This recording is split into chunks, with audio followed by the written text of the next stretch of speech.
Now in 11.2 series are going to be what we spend most of our time in chapter 11. Eventually, we're going to use series as a way of redefining a function. That is, we're going to find a way to write a function as a series. Okay? And once you do that, then there are a lot of things that you can use that series in terms of analysis to solve kinds of problems that you might not have been able to solve before in that regular issue with the function. In fact, one of the nice things that you can do, if you could rewrite a function as a series, and I haven't even told you what a series is, but you remember if you watched my video from the college algebra, series is a sum of things. But if you could take a function and replace it with this infinite series, then integrating this function becomes the same as integrating the series, and series are easy to integrate, whereas functions may be messy depending on what kind of junk is inside of them, right? But if you could turn it into a series, then it'll be easy to work with. And actually turning functions into series is not that hard. It's lengthy and messy, but it's actually easy. And in fact, compared to just integration in general, it's very easy. So that gives us a way to handle things that would have been messy otherwise. The other thing that you can do is that if you have an infinite series, it goes on forever. Just like the sequence goes on forever, if you chop it off somewhere and throw away the rest of the stuff. So instead of saying the series goes on forever and let's look at what it does forever, let's take this function, let's find its series, and then just take the first 20 terms and throw the rest away. Now it's an approximation of the function. It's close to the function, maybe even close enough to do anything that we want to do practically as engineers or as applied mathematicians solving real-world problems. We just need something close enough that all my approximations are accurate enough that it will work. Instead of having to be able to solve something that maybe not have an integral, that is not easy to work with, these first 20 terms, maybe first 10 terms, maybe first 3 terms is enough for us to be able to work with simply. So, series have a lot of benefits. Now let's start with talking about series not as functions, but series as just numbers. Okay? So a series looks like this. It's A1 plus A2 plus A3 plus A sub 4. So notice how it looks like a sequence except there's a sum inside. So I just keep going, dot, dot, dot, plus, let's say I'm going to write an nth term in here, dot, dot, dot. I just throw that nth term in there to indicate that generally we'll have some kind of pattern. We'll know what the formula is for the nth term, an arbitrary term in the sequence, so you can just plug in the value of n. So if I wanted to find the 6th term, I just plug in n equals 6, and so on. But the key here is that you're going to add the terms of a sequence. Okay, so when I say sequence, you think list, commas. When I say series, you think sum, add. Okay? Sequence is a list, series is a sum. You need to work that out in your head so that that sticks, because I'm going to use those words a lot back and forth. When I say sequence, I mean just a list. When I say series, I mean add up the list. Okay? We'll also use the summation notation that you saw in my video, and that, if you've had stats, you will have seen this notation.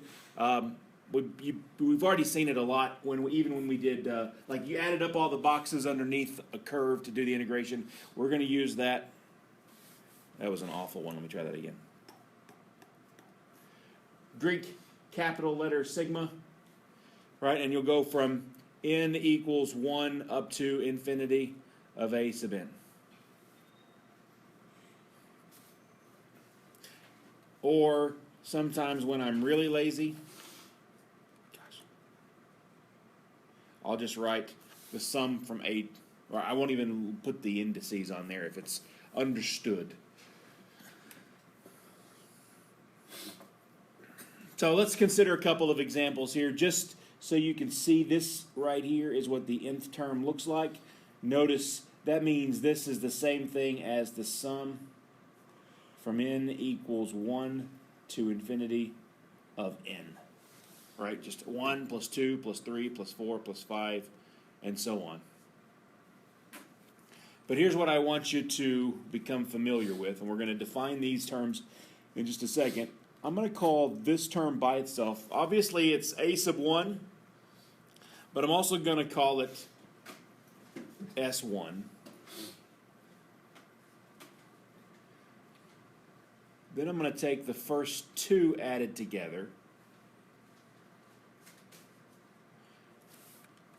I'm going to call that S2. Then if I take the first three terms added together, I'm going to call that S3. If I take the first four terms together, that was in 3, not an N. Then I'm going to call that S4. And if I just keep going, right, all the way out to here, that's S5, and so on. That little S standing for sum, okay? That's going to be the central idea behind talking about these things as convergent or divergent. Well, let's think about it. What is S1 in this case, then? It's just 1. And S2 is 3. It's the sum of the first two. Okay? So notice how I bracketed all the first two terms. S3 would be the sum of the first three terms, so 6. S4 would be the sum of the first four terms, so 10. S5 is 15, and so on. Okay? So you just keep on going.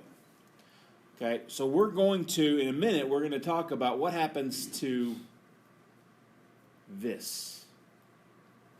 Okay? I'm going to give this a name in just a minute. So even with the series, there is an associated sequence of numbers that's going to become useful. Namely, this sequence of the sums as you add up the first n terms. All right, now look at this one. You got 1/2 plus 1/4 plus 1/8 plus 1/16 plus 1/32 plus 1/64 plus ... Tell me what you think the nth term of this sequence looks like.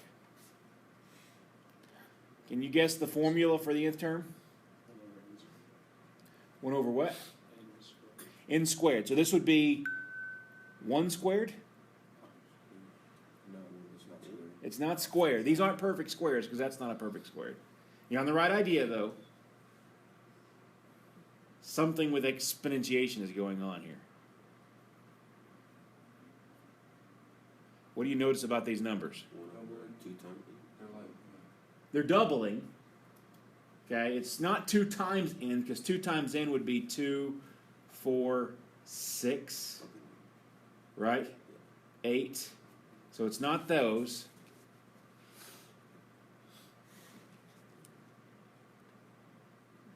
I heard somebody whisper it, I thought. Now, they're still not squares, because squares would be 4, 16, 25. Think about 8 for a second. That's like twice of what 4 was, right? So it's 2 times 4. 4 was 2 times 2. So this is like 2. This is like 2 times 2. And this is like 2 times 2 times 2. Right? So 2 squared, 2 cubed, 2 to the 4th, 2 to the 5th, 2 to the 6th, 2 to the n. That's what I hear. So the thing that's growing is the index. So I could rewrite this as the sum from n equals 1 to infinity of 1 over 2 to the n.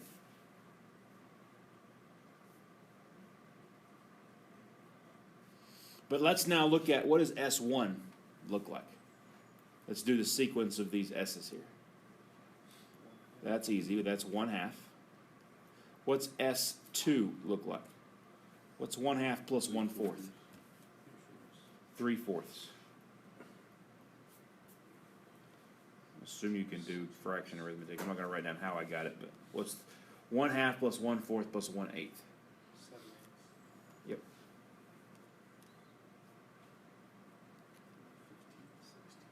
You start to see the pattern?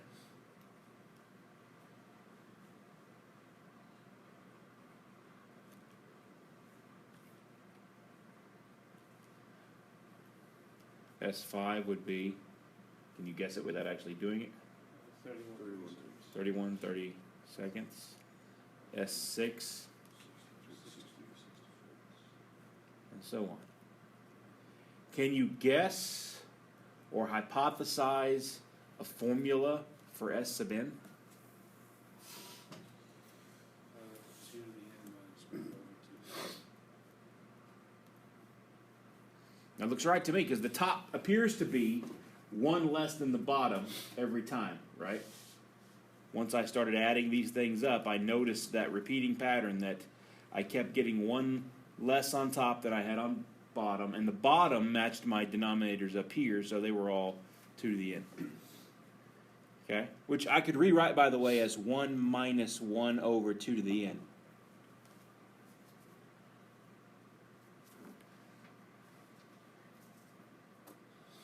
You see why? I'm going to split these up.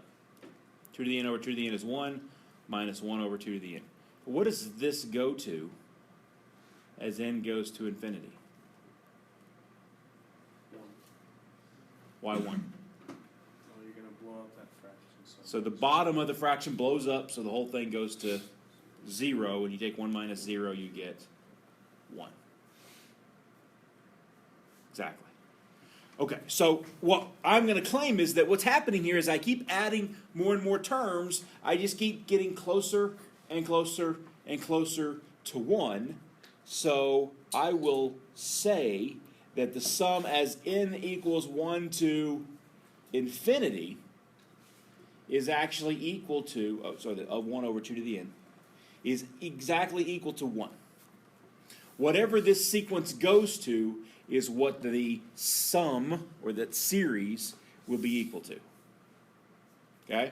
All right, so now let's give these S sub i's, S sub n's, whatever we want to call them, a name. I'm going to call them partial sums. So given a series, its partial sums are the sum of the first however many terms.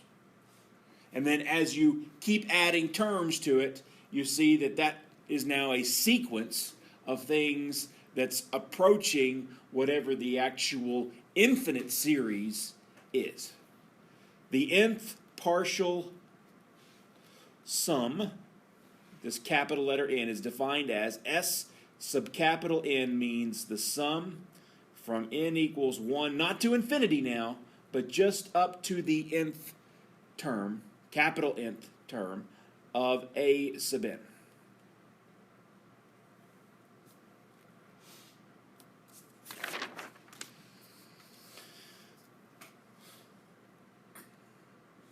So S sub 1 means the first term. S sub 2 means add the first and second term. S sub 10 means add A1 all the way through A10. Okay? The A's are the terms of the series. The S's are the partial sums. And then whatever happens to this as capital N goes to infinity is what happens to the actual value of the series. So given a series, n equals 1 to infinity of A sub n, we say it converges if the sequence of partial sums converges. So a series converges if its partial sums converge. That's what we mean for a series to converge. And in this case, we would say the sum from n equals 1 to infinity of A sub n equals this L right here. Whatever S sub n goes to, that's the value of the series, of the infinite series. By the way, if the sequence of partial sums diverges,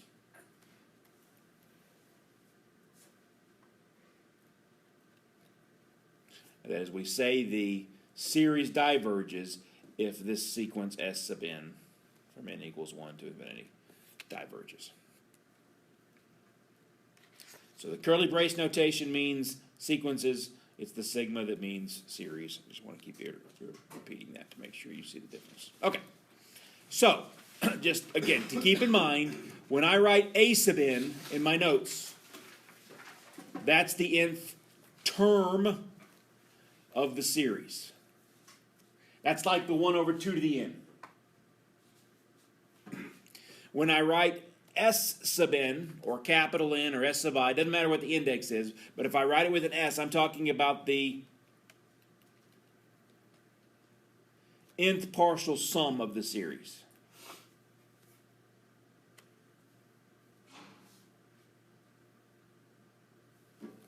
Sn always equals A1 plus A2 plus all the way out to An.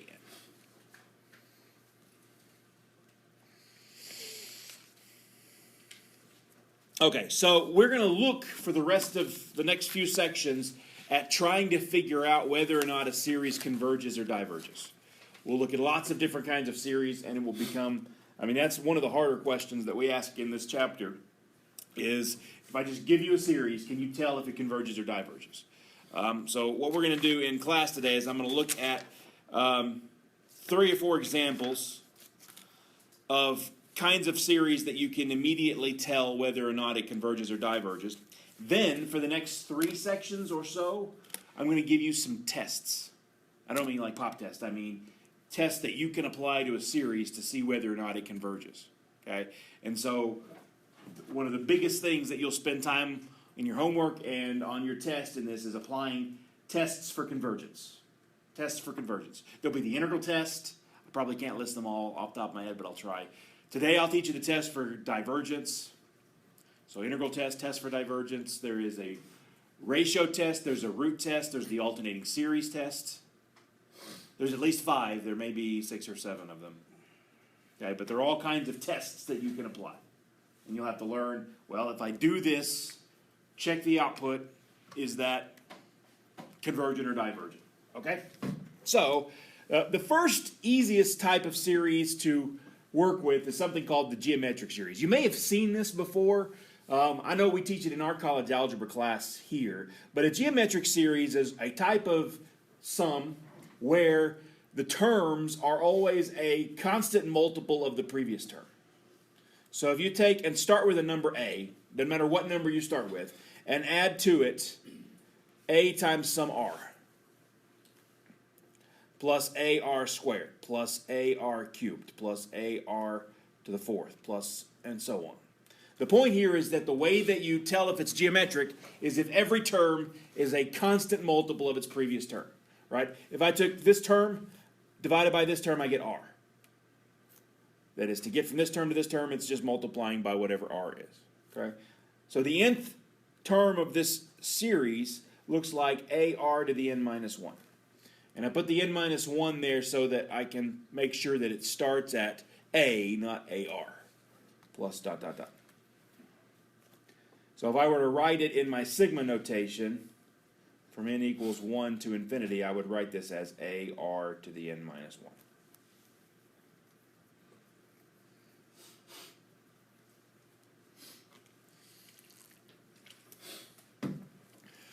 Okay, so just as a quick example of what one of these looks like, we've already seen one. 1/2 plus 1/4 plus 1/8 plus 1/16 plus dot, dot, dot.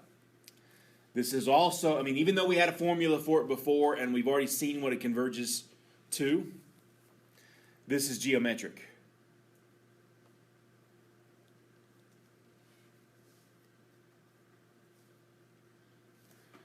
Okay, well, if you can confirm that the terms of this are a plus ar squared plus ar cubed and so on. What is a?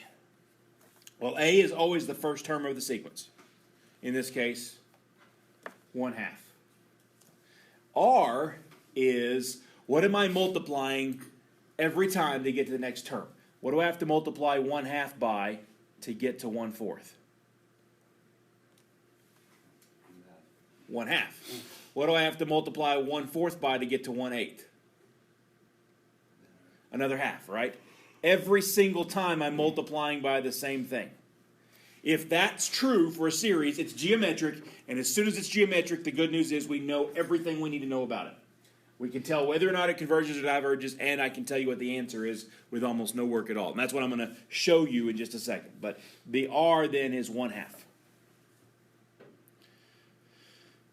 So, turns out one of the first things you want to check before you ever start doing any of the tests we do later on in this chapter is it geometric? Just get that out of the way, because if it's geometric, it's the easiest kind of series. Okay? So does it converge? Well, let's think of the rule for convergence now for any type of series. Let's think of the S sub n. So consider S sub n equals A plus AR plus AR squared plus AR cubed plus dot dot dot plus AR to the n minus 1. All right, I'm going to take the first n term. So I start with plugging in n equals 1, and I get AR to the 0. So that's just AR. Plug in n equals 2, I get AR. N equals 3, AR squared. This is a cube here. Plug in 4, I get AR cubed. If I plug in n, that is, I go all the way to the nth term, right, I just get AR to the n minus 1, and it stops. That's the partial sum. It's partial because it doesn't keep going. All right, now to derive a formula for the actual value of this, the problem is that this thing keeps growing right here. But there's a trick. And here's what I want you to do. Tell me what you get if you multiply both sides of this thing by r. On the left-hand side, you get just rs sub n. Now, if I multiply this side by r, they all go up a power, right? This becomes AR. I'm going to actually scoot it over and just write it underneath the other AR. Right? That term becomes AR. AR becomes AR squared. AR squared becomes, and then there's an AR to the 4th, plus dot dot dot, right? Plus, this one becomes AR to the n.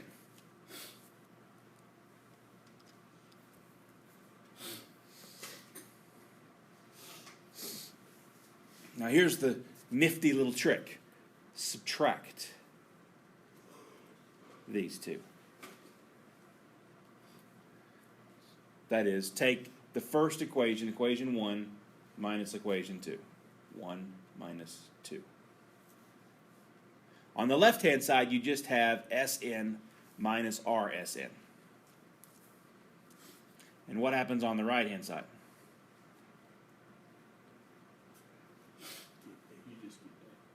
You get A, because these cancel, right? These cancel. These cancel. There's an AR to the 4th up here. When you subtract AR 4th, it's gone. There's actually an AR to the n minus 1 up here, and there'll be an AR to the n minus 1 down here.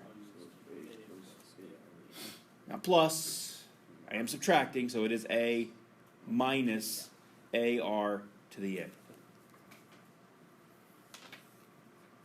And what's great about this is there's no dot dot dot. These things aren't forever growing anymore. You now have a nice, simple formula that doesn't keep growing. In fact, this gives us a formula to find the nth partial sum. If I wanted you to find the sum of the first 500 of these, all I got to do is solve this formula right here for S sub n and plug in 500 for my n. Okay, so S n minus Rsn, if I factor out the S sub n, I'm left with 1 minus R. And on the right-hand side, if I factor out my A, I'm left with 1 minus R to the n. Divide both sides by 1 minus R.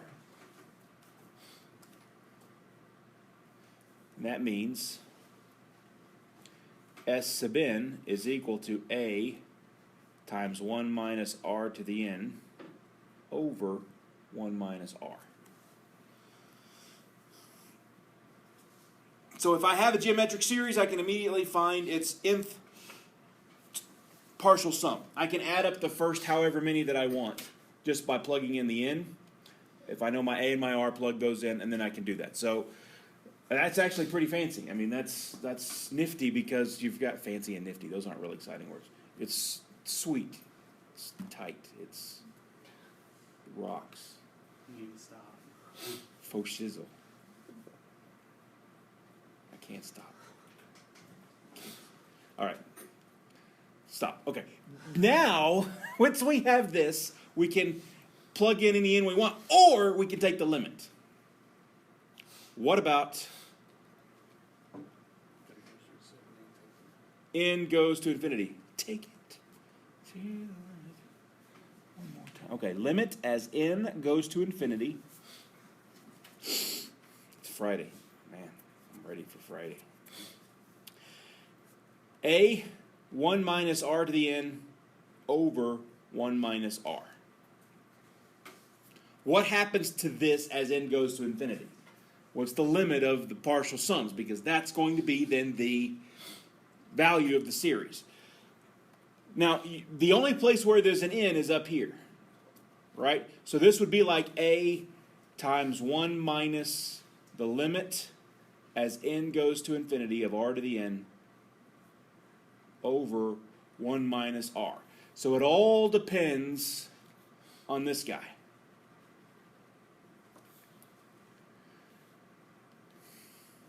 And something we probably should have talked about in the last section, we didn't. I'm going to throw in here off to the side. You can move it on back if you need to. But what is the limit as n goes to infinity of r to the n? Well, there's different possibilities. Okay? There's the case that when the absolute value of r is less than 1. I mean, think of the number 1/2. What happens to the sequence of 1/2 to the n? All right, like 1/2 to the nth power. As n goes to infinity, what happens to just that sequence of numbers? Not the series, just the sequence, right? 1/2, 1/4, 1/8, 1/16, 1/32, 1/64. What are those numbers doing? They're going to 0, right? In fact, that's true of any number whose magnitude, whose absolute value is between -1 and +1. If they're a fraction, right, that's no smaller than -1, no bigger than +1. So it's a fraction where the numerator is smaller than the denominator. You take that to a higher and higher power, it's always going to go to 0.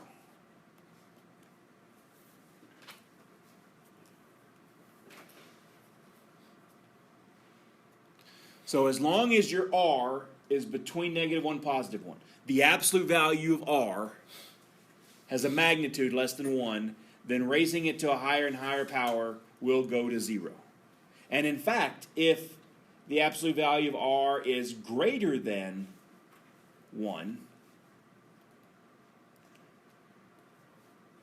it does not exist. Because take 2, for example. 2 to a higher and higher power goes to infinity.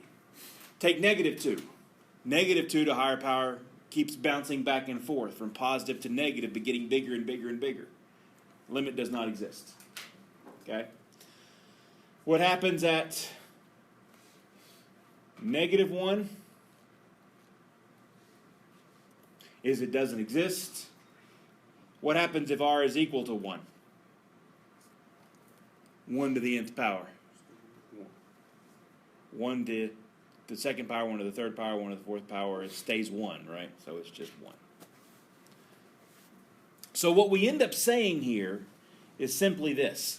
This right here is going to go to, let's just talk about this one case when the absolute value of r is less than 1. In that case, this is a nice result.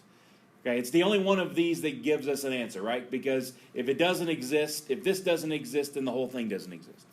So neither one of these is going to be nice. If r equals 1, we got another problem. Because of 0 in the denominator. Okay, but also r equals 1 is a dumb series.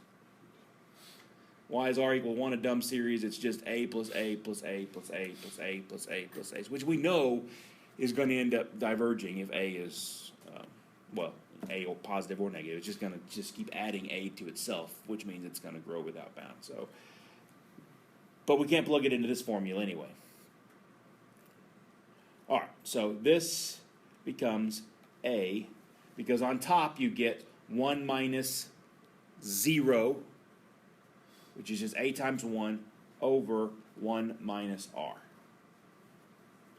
So that's where we get this formula right here that becomes how we can find the value of a geometric series. Otherwise, we say it diverges. So if you have a geometric series, you find A, you find R, the series will converge if R in its absolute value is less than 1, and it converges to A over 1 minus R, and we just proved why with this nice little slick trick of subtracting it. All right, so look at this one. Does this converge? Well, first of all, let's take a look at it and see if, because it's in the context of us talking about geometric series, can you tell if this is geometric?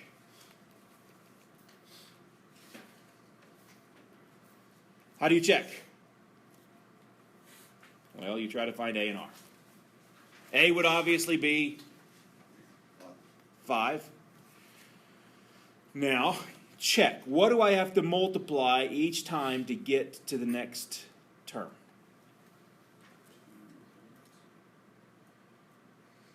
All right, this is 5 over 1, so to get from 5 to 10, it's 2. 1 to 3 is 3, but it's now negative. So negative 2/3. Is that the same every single time? If I multiply negative 10/3 by 2/3, what do I get? It works, right? I'm multiplying times.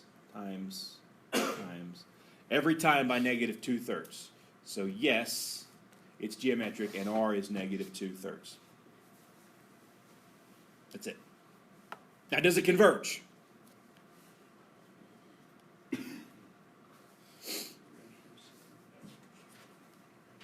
Well, what's the condition for a geometric series to converge?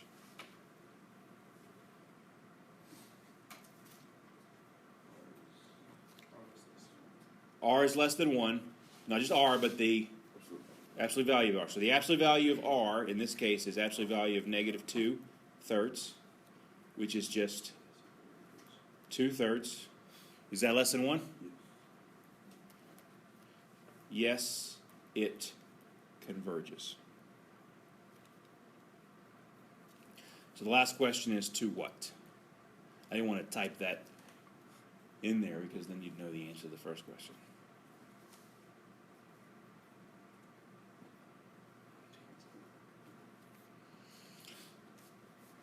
The good news is there's actually no work to do. All you got to do is plug in the formula. A over 1 minus R. Always. It's just A over 1 minus R. So all the work we did on the previous page just means we can go straight to the formula. 5 over 1 minus a negative 2/3. Don't forget the minus. Don't forget to plug in the whole R. But now just do your arithmetic with fractions.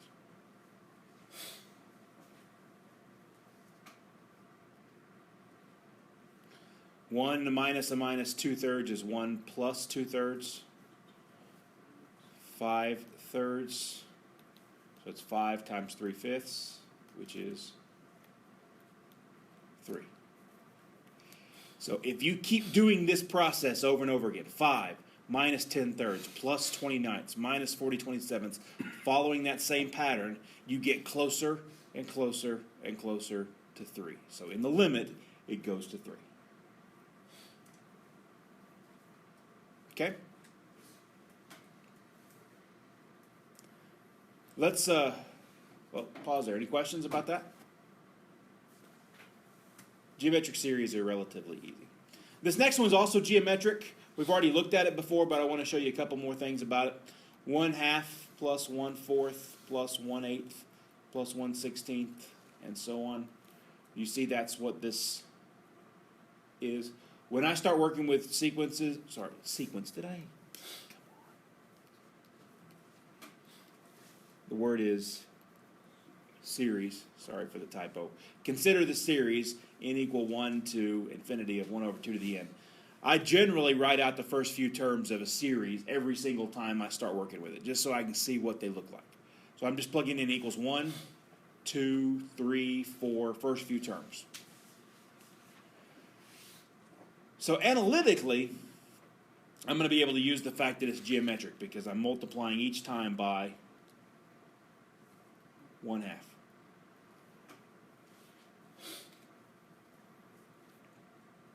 I thought I'd throw in a picture here for you that drives home the point that sometimes I guess it's a little brain warping to consider the fact that I can keep adding forever and not go to infinity, right? I keep adding a positive number. You would think that because I keep adding to it, this thing's going to get bigger forever, which is true, but it's still possible for something to get bigger forever and not get as big as you want it, right? It doesn't necessarily have to go to infinity just because it keeps getting bigger, right? We don't do things in the real world an infinite number of times. So when we do things in calculus and say take it to the limit, we're using abstract concepts to think about what would happen if we could do it forever. Geometrically, what I mean is, imagine that you've got a square. So draw your best square whose dimensions are 1 by 1. Notice that the first term represents 1/2 of the box. So draw a line right through the middle. There's your first term of the series. Your second term represents 1/4 of the block. So if I cut my remaining piece in half, I've got 1/4 here. The next piece is half the size of this one, so maybe half of the remaining piece. There's 1/8. Right? This piece that I just created is 1/8 of the box. 8 of those would make up the whole box. And then if I take the remaining piece, which is also 1/8, and cut it in half, I've got a 1/16 right there. Next one cut in half, that's 1/32. Here's 1/64. And just keep going. You see the pattern I've created? Cut this in half, this in half, this in half, this in half, dot, dot, dot. Now what would happen if I continued that pattern forever? What's the area of the sum of all of these terms? 1/2 plus 1/4 plus 1/8 plus 1/16 plus 1/32 plus 1/64, and so on. The area of the sum of all of those pieces is the area of the square, right? Which you know to be 1. Okay? So geometric series can be used to, you can visually see why this thing has to go to 1, but now we've got, so far we've got 2 ways to see that this series is equal to 1. We had the way up here, where we found the formula for the nth partial sum and looked at what it did as n goes to infinity. We've now got a picture that shows it goes to 1. Let's also use the fact that it's geometric.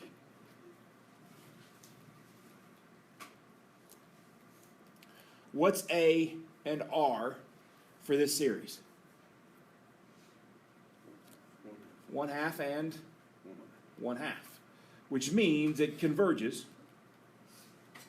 Why? Because absolute value of R is 1/2, which is less than 1. And it converges to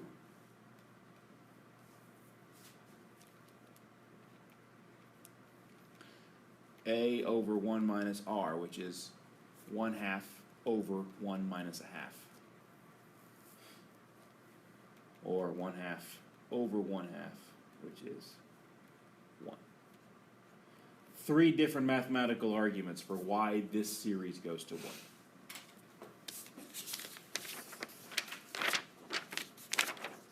All right, next example.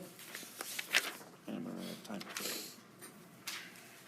Next example is not geometric. I mean, I can tell immediately, but I want you to see it too. So let's write out the first few terms. I've done a couple things different. One, I gave you a formula. I didn't write out the terms for you. And I've used an I instead of an N. Just realize we can switch out these indices, variables, and it doesn't make a difference as to whether it converges or not. So let's just write out the first few terms. What's the first term of this series? What? 1 over, this would be 1 times 2. So yeah, 1/2. What would be the next one?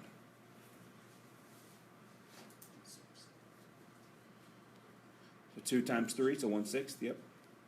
1 over 3 times 4 plus 1 over 4 times 5 is 1 over 5 times 6 plus dot, dot, dot. Is it geometric?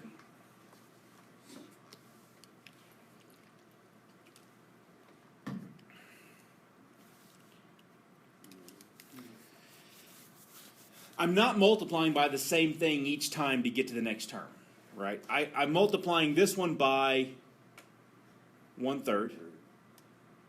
To get from here to here, I had to multiply by 2 to cancel the 2 on bottom and 4. So I multiplied actually by 2/4 to get to this one. This was by 1/3. This one was by 2/4. This one would be by 3/5 because I got to multiply by the 3 to cancel this 3 to get rid of it, and then put a 5 in there. So that's not geometric. So what do? This is where we start employing some different tricks. I'm gonna give you one trick here that happens to work on this one. This one's what's called a telescoping series. And let me show you why. Notice this formula right here, I times I plus 1.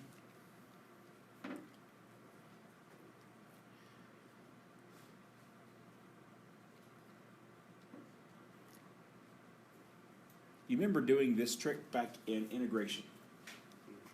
What was that technique called? Partial fraction. It's partial fractions. There's a way to solve for A and B to make the left-hand side equal the right-hand side. I'm going to skip the steps and just show you the result. This is the same thing as 1 over I minus 1 over I plus 1. What we did on this equation was multiply through by I times I plus 1 and then plugged in different i's to find the A and the B. In this case, A would turn out to be 1, B turns out to be negative 1. This is the same as this for all I. Now, why is that helpful? Well, that means this series now becomes the sum from I equals 1 to infinity of 1 over I minus 1 over I plus 1. All right, it's the same series. So I want to look at the nth partial sum of that series. Remember, that just means take the first n term. So plug in 1, 2 like I did up here, but then I'll stop somewhere. I don't just keep going forever. But instead of doing this formula, let's use this one. You get 1 over 1 minus 1 over 2. There's your first term. That's I equals 1.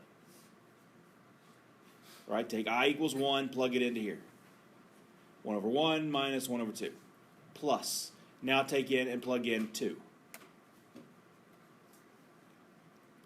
1 over 2 minus 1 over 3, right? The next one would be minus 1 over 4 plus. Keep going. What happens when I plug in n for I? It's the last term. Okay. Now what happens?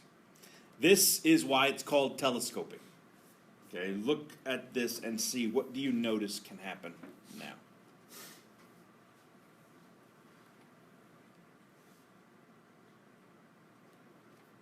One half negative and a positive. 1/3 and minus 1/3. There's going to be a 1/4 right here, right? So it's gone. There's going to be a 1 over n that goes with this one. So it's collapsing. Just like you have a telescope, collapse. So what's the actual nth sum in this case? It's 1 from here. I'm sorry, I'll write it down here. 1 minus 1 over n plus 1.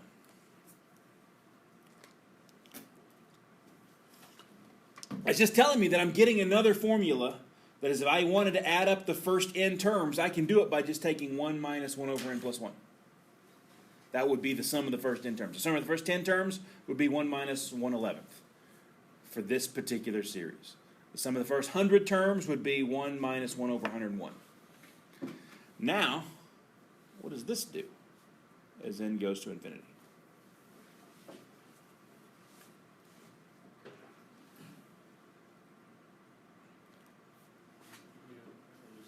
This goes to 0. So you have 1 minus 0, which is just 1.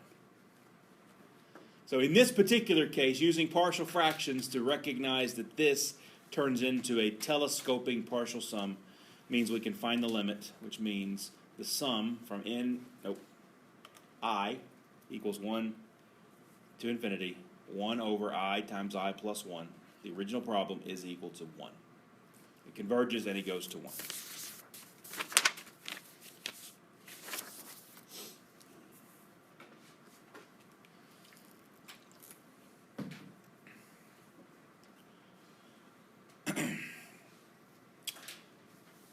Okay, I want you to observe a fact for me here. Look at all those sequences that we've had that appear to converge. I'm going back to the very first page right here. Does this one up here, do you think converges? We never actually really talked about it. But this first sequence right here, would you say it converges or diverges? Diverges, because the partial sums is going to infinity. Okay?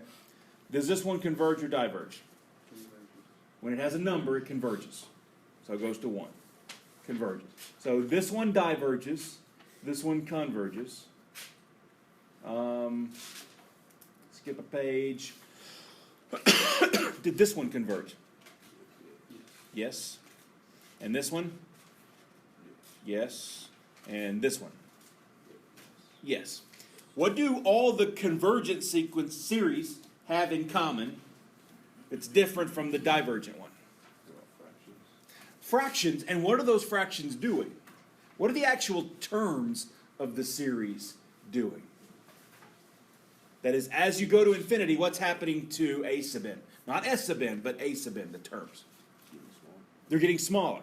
Notice all 4 of those that converges, they were all going to 0. Okay? So we might hypothesize that in order for a series to converge, its terms need to get smaller. Right? I mean, if they ever got bigger, if they were going to larger number or even staying the same, or maybe they were getting smaller but they weren't going to 0, you would keep adding this thing that's big. But in order for the sum to go to 0, it's got to get smaller and smaller and smaller. And that's the next thing we're going to talk about. I got a page and a half to finish on Monday, and we will go ahead and start the next set of tests. I've got a homework assignment for 8.2 that is due on Monday, and you should be able to do some of them because some of them are geometric. You might as well start, but I'll push the deadline back to Wednesday on that one. Okay? All right. Don't forget 11.1 homework. 11.2 homework will be pushed back, but 11.1 is still due Monday.